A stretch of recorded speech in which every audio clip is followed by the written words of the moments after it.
Um outro ponto que tem chegado cada vez mais, principalmente aqui na minha região, a questão da rastreabilidade de vegetais frescos, que há 2 agostos, eu gosto de falar 2 agostos porque isso é no antepassado e no passado entraram em vigor em escala 2/3 dos vegetais frescos, e agora, nesse agosto, entra de novo mais uma quantidade enorme de vegetais frescos com obrigatoriedade de rastreabilidade. Gente, essa é uma adequação que é impositiva ao produtor rural. E ela tem que ser feita antes. Por que ela tem que ser feita antes, Luiz? O procedimento de rastreabilidade, ele acompanha todo o andamento da produção do vegetal. Então, ele é desde o plantio, do que é colocado nele, os insumos, adubos, quando foi, qual dosagem é, qual a diferenciação do lote 1, do lote 2, do lote 3, do lote 4. E aí, Luiz, se eu deixar para fazer a rastreabilidade lá no fim, você já não consegue. Esse é um procedimento em escala, é um passo a passo. Inclusive, dentro da Abrada tem uma aula sobre isso que eu dei tem pouco tempo, deve ter um mês mais ou menos, que é muito interessante. E um outro ponto que tem se procurado muito por parte dos produtores rurais, de novo, independente da cidade onde eles estão, a questão da certificação. Certificação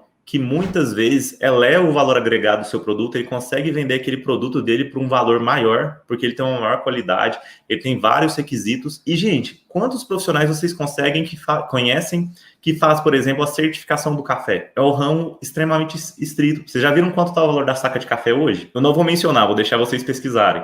Mas, enfim, gente, são áreas que, independente do tamanho da cidade, é difícil de encontrar a mão de obra especializada. E exige-se que tenha essa mão de obra. O produtor não vai deixar de certificar porque na cidade dele não tem o profissional adequado. Ele vai procurar alguém fora. Melhor que tenha, para você ter um acesso imediato a ele. Mas, enfim, pessoal. E um outro ponto que eu gostaria de chegar aqui e mencionar, que muitas vezes é deixado de fora, a questão da agricultura familiar. Inclusive, a gente tem uma associada, que é a Denise, que ela trabalha muito nesse setor da agricultura familiar.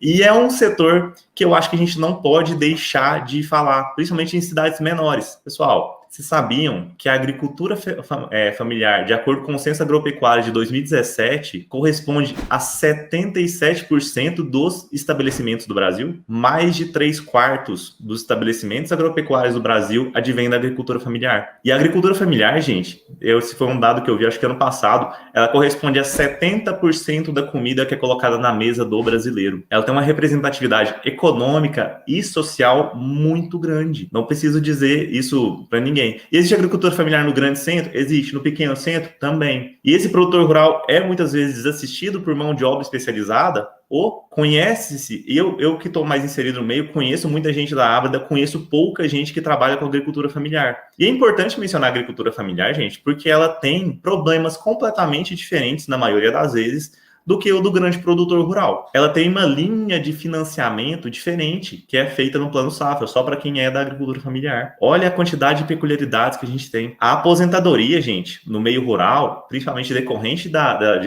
de produtores familiares, ela tem um ponto muito importante. 9 em cada 10 aposentadorias que são feitas no meio rural são feitas pela via judicial. Isso pela necessidade de uma comprovação fática, de uma produção de prova diferenciada, mas olha o tamanho desse mercado. 9 em cada 10, 90% das aposentadorias rurais deferidas no Brasil são pela via judicial. Isso de acordo com a FIPE, que é a Fundação Instituto de Pesquisa Econômica. E aí na cidade pequena, tem produtor familiar? Tem. Tem quem atenda só o produtor familiar? Dificilmente. Pode ser que exista, sim, não conheço a cidade de vocês, mas é um ponto a se compreender. Então, Luiz, minha cidade é muito pequena para que eu trabalhe com agronegócio. Como a gente viu, o agronegócio é um setor que representa mais de 1/4 do PIB brasileiro. Uma cidade como Sapezal, no Mato Grosso, foi o maior produtor de algodão em 2019 do Brasil, tem 25 mil habitantes. Olha o tamanho da demanda do agro que existe. De acordo com o IBGE, em 2017, 77% dos estabelecimentos agropecuários do Brasil eram de agricultura familiar. Olha a quantidade, 9 em cada 10 aposentadorias do meio rural são concedidas pela via judicial. E a minha cidade é muito pequena.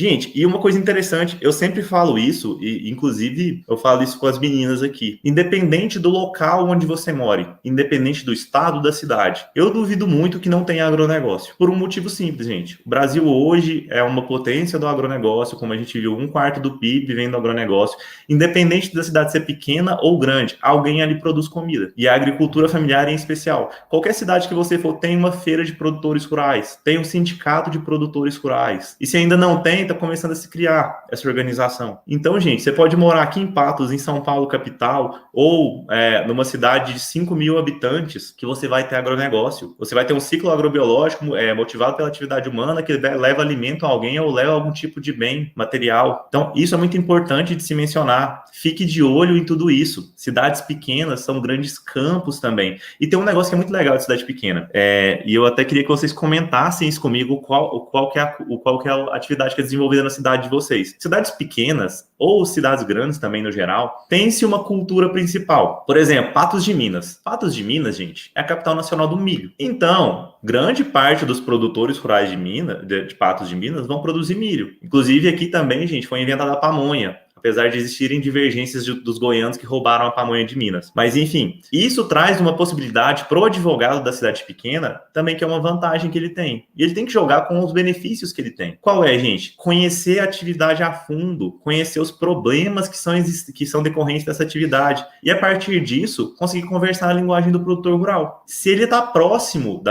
do produtor rural e ele conhece a atividade que é desenvolvida, é muito mais simples para ele levar uma solução aceitável do que quem não conhece, do que quem vai falar assim, a lei te fala isso. Mas muitas vezes, gente, a lei que fala aquilo não é aplicável à situação daquele produtor rural. Você precisa fazer uma engenharia, até um procedimento mais simples ou mais complicado, você precisa colocar um freio, uma liberdade maior, para que aquilo consiga girar na atividade dele, na propriedade dele.